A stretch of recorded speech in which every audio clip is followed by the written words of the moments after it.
नमस्कार साथियों, मैं हूं राजेश गुप्ता और आपका हमारा YouTube channel study with Rajesh Gupta में स्वागत है। अगर चैनल पहली बार है सब्सक्राइब कर लीजिए और बेल आइकन को प्रेस कीजिए ताकि आपको नई नई जानकारी समय पर मिलती रहे। दोस्तों, आज से हम मैथ्स ड्राइंग की क्लास चालू कर रहे हैं जिसमें हम मैथ्स से संबंधित क्वेश्चन और ड्राइंग संबंधित क्वेश्चन स्टार्ट करेंगे। तो आज का हमारा सबसे जो पहला टॉपिक है वो है भिन्न। इस टॉपिक में से एक क्वेश्चन पूछा गया था ITI TOT के एग्जाम में 2016 में जो हुई थी मैथ्स ड्राइंग ट्रेड के लिए, उसमें इसमें से एक क्वेश्चन पूछा गया था। तो हम आज यहाँ से शुरुआत कर रहे हैं।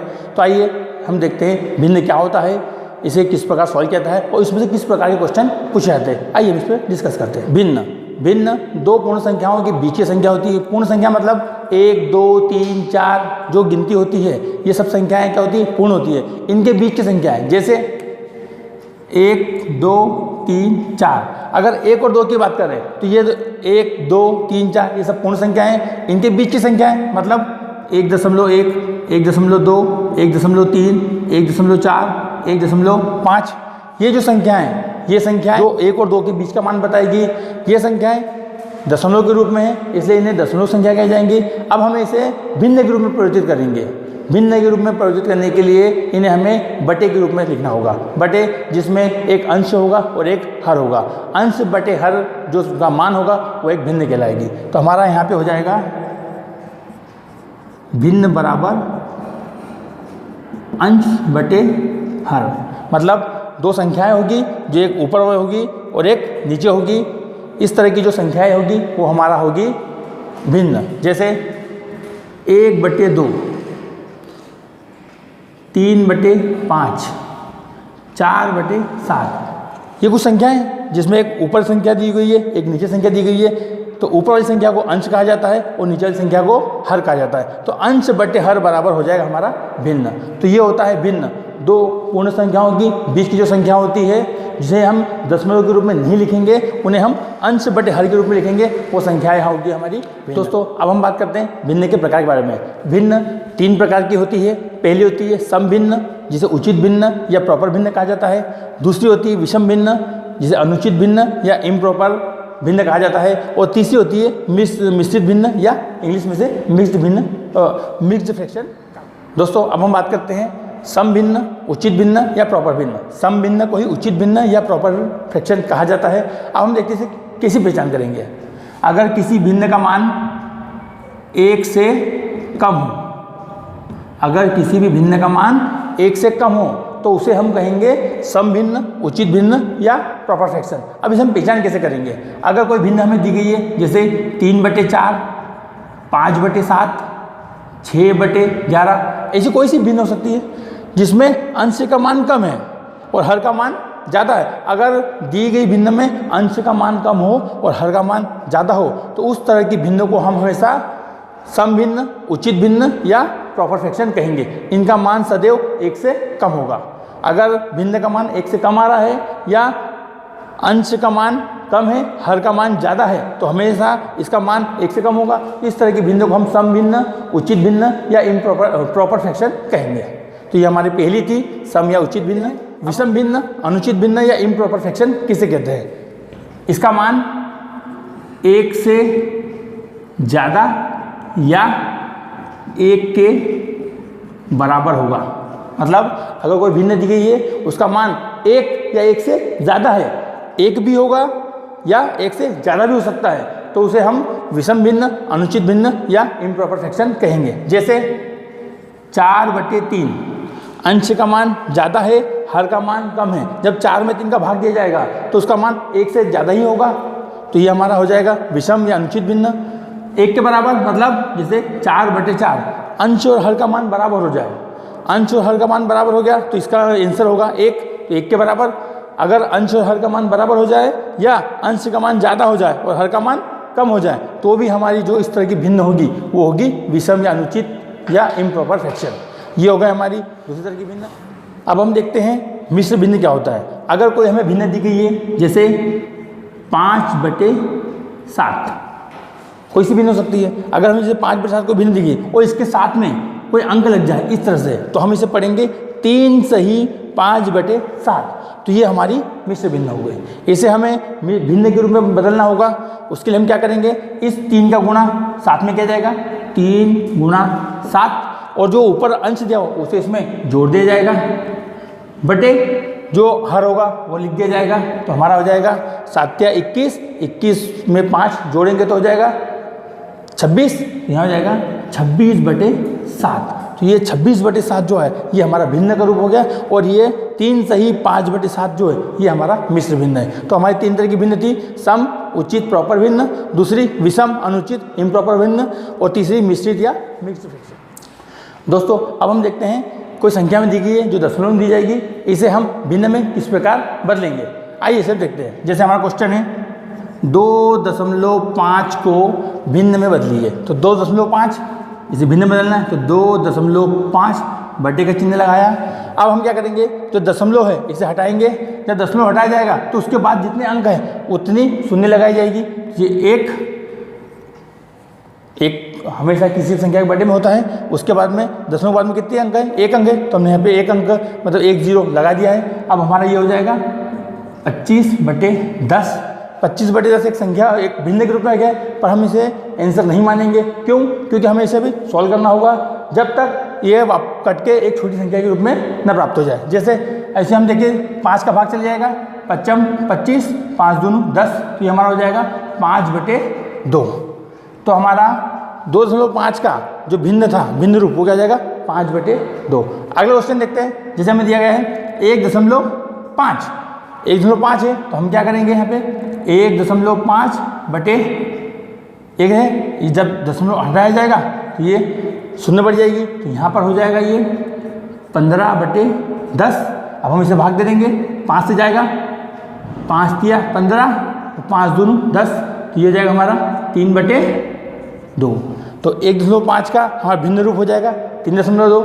अगला क्वेश्चन देखते हैं। जैसे 0.03, इसमें हमारा हो जाएगा 0.03 है। अब बटे में लगाया, 1 तो रह गई, दशमलव उड़ाएंगे, उसके बाद में कितने अंक हैं 1 2, तो हमने यहाँ पे क्या करा 2 शून्य लगा दी। अब हमारा हो जाएगा ये 3/100।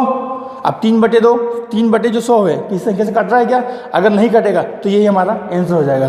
तो 0.03 का जो भिन्न रूप हो जाएगा वो हो जाएगा 3/100।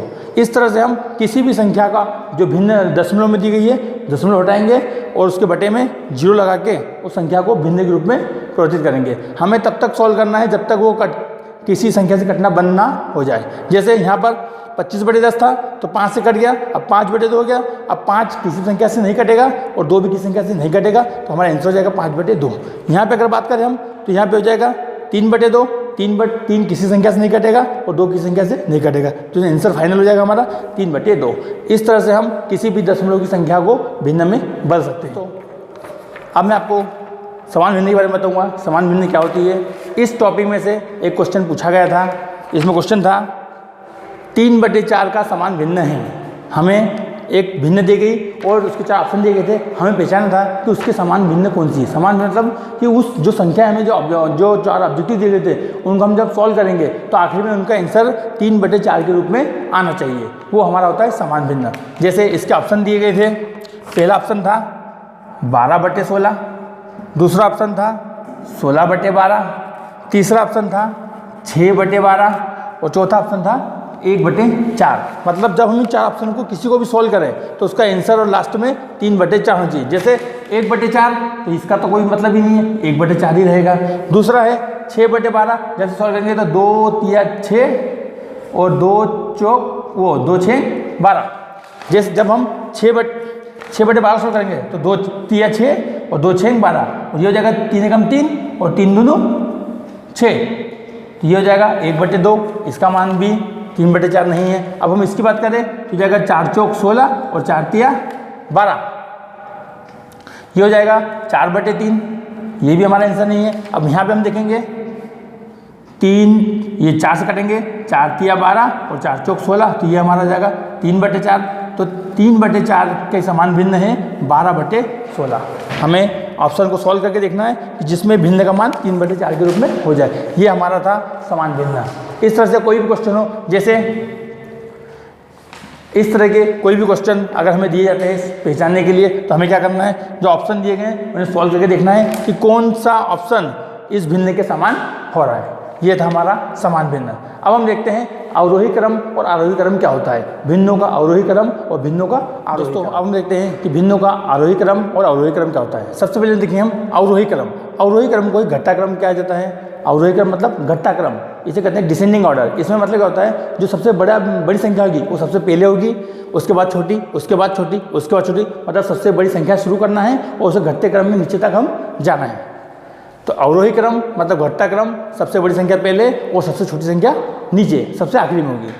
अगर हम आरोही क्रम की बात करें, आरोही क्रम बढ़ता क्रम होता है, इसे बोलते हैं असेंडिंग ऑर्डर, इसे कहते हैं डिसेंडिंग ऑर्डर, उसे कहते हैं असेंडिंग ऑर्डर। असेंडिंग ऑर्डर मतलब बढ़ता क्रम, इसमें सबसे जो छोटी संख्या होगी वो सबसे पहले लिखी जाएगी और सबसे बड़ी संख्या को आखिरी में लिखा जाएगा। अगर सबसे बड़ी संख्या से चालू किया जाए और सबसे छोटी पे आ जाए तो हो जाएगा अवरोही क्रम, घटता क्रम। और अगर सबसे छोटी संख्या से स्टार्ट किया जाए और बड़ी संख्या तक पहुंचा जाए तो उसे करेंगे आरोही क्रम, बढ़ता क्रम या असेंडिंग ऑर्डर। ये होता है हमारा आरोही क्रम और अवरोही क्रम। अब हम देखते हैं कि भिन्नों को अवरोही क्रम में या आरोही क्रम में किस प्रकार जमाया जाता है। अब हम देखते हैं, एक क्वेश्चन दिया गया है 3/5, 4/7, 1/2 और 9/11। ये हमको 4 भिन्न दी गई हैं। इसे हमें असेंडिंग ऑर्डर या डिसेंडिंग ऑर्डर मतलब आरोही क्रम या अवरोही क्रम में जमाना है, या तो बढ़ते क्रम में या घटते क्रम में। तो हम एक ही क्वेश्चन से देखेंगे कि इसे अवरोही क्रम में कैसे जमा सकते हैं और आरोही क्रम में कैसे जमा सकते हैं। तो पहले हम क्या करेंगे, जब भी हमें कोई भिन्न दी जाए इसमें हम 100 का गुणा कर दीजिए। जो अंश होता है अंश में 100 का गुणा कर दीजिए, ताकि हमें हर से भाग देना बहुत आसान हो जाएगा। जैसे 3 में 100 गुणा करेंगे तो 300, 4 में क्या तो 400, 1 में क्या तो 100 और 9 में क्या तो 900। तो हमारा भिन्न हो जाएगी 300/5, 400/7, 100/2 और 900/11। अब हम इसमें भाग देंगे तो बहुत आसानी दे सकते हैं। तो 5 से भाग देंगे, 5 6 30, 0 का 0 तो 60 बार चल जाएगा। यहाँ देंगे तो 7 से देंगे, 40 में भाग देंगे पहले तो 7 5 35, 5 हुआ तो ये 50 हो जाएगा, 7 7 49। फिर दशमलव रख के कुछ भी आगे बढ़ेगा ये। फिर 2 में 100 का भाग देंगे तो 2 पंजे 10 और 0 की 0। 11 में 11 8 88 बचे 2, इसमें दिया तो 11 कम 11 तो 81 दशमलव कुछ संख्या आ जाएगी। हमें दशमलव के ऊपर नहीं जाना है, हमें केवल एक मोटी मोटी जो संख्या आ रही है उस पर हमें फोकस करना है। तो हमारे एक संख्या हो जाएगी 60, 57 दशमलव कुछ आएगा यहाँ पे, यहाँ 50 और 81 दशमलव कुछ, ये हमारी हो गई। तो हमारे यहाँ देखने में मालूम पड़ रहा है कि जो 81 है वो सबसे बड़ा है और 50 सबसे छोटा है। तो अगर हम इसे अवरोही क्रम में बात करें, अवरोही क्रम मतलब घटता क्रम, तो 81 सबसे पहले आएगा, उसके बाद 60, उसके बाद 57 और उसके बाद 50। तो हमारा अवरोही क्रम क्या हो जाएगा 81, 60, 57 और 50। तो 81 वाली कौन सी है 9/7, जो हमारा 81 वाली भिन्न है वो है 9/11। उसके बाद 60 वाली भिन्न कौन सी है 3/5। उसके बाद जो भिन्न है वो है 57 वाली भिन्न कौन सी है 4/7। और आखिरी हमारी भिन्न है 1/2। तो ये हमारा 9/11 सबसे बड़ी भिन्न हो जाएगी और सबसे छोटी भिन्न हो जाएगी 1/2। अगर हमें इस क्वेश्चन में पूछा जाता कि सबसे बड़ी भिन्न बताइए तो हमारी सबसे बड़ी भिन्न आंसर हो जाएगा हमारा 9/11। और अगर सबसे छोटी भिन्न की बात करें तो सबसे छोटी भिन्न हो जाएगी 1/2। तो इस तरह से हम इसे अवरोही क्रम में या डिसेंडिंग ऑर्डर में जमा सकते हैं। अवरोही क्रम, डिसेंडिंग ऑर्डर या घटता क्रम, सबसे बड़ा फिर छोटा फिर छोटा और फिर सबसे छोटा। अगर हम इसकी बात करें आरोही क्रम की, तो आरोही क्रम मतलब असेंडिंग ऑर्डर में होगा कि सबसे पहले छोटी ली जाएगी, उसके बाद बड़ी, फिर उसके बाद सबसे बड़ी। तो ये हमारा 1/2, फिर 4/7, फिर 3/5 और फिर 9/11। तो 1/2 सबसे छोटी, 4/7 उससे बड़ी, 3/5 उससे बड़ी और 9/11 सबसे बड़ी। तो ये हमारा हो जाएगा अवरोही क्रम और ये हो जाएगा हमारा आरोही क्रम। तो इस प्रकार हम किसी भिन्न को अवरोही क्रम या आरोही क्रम में जमा सकते हैं और उसी से हम ये देख सकते हैं कि सबसे बड़ी भिन्न कौन सी है या सबसे छोटी भिन्न कौन सी थी। दोस्तों ये था हमारा आज का टॉपिक भिन्न। अगर आपको वीडियो पसंद आए तो लाइक कीजिए, चैनल सब्सक्राइब कीजिए और इस वीडियो को ज़्यादा से ज़्यादा शेयर कीजिए ताकि दूसरों को भी इसका लाभ मिल सके। Thank you.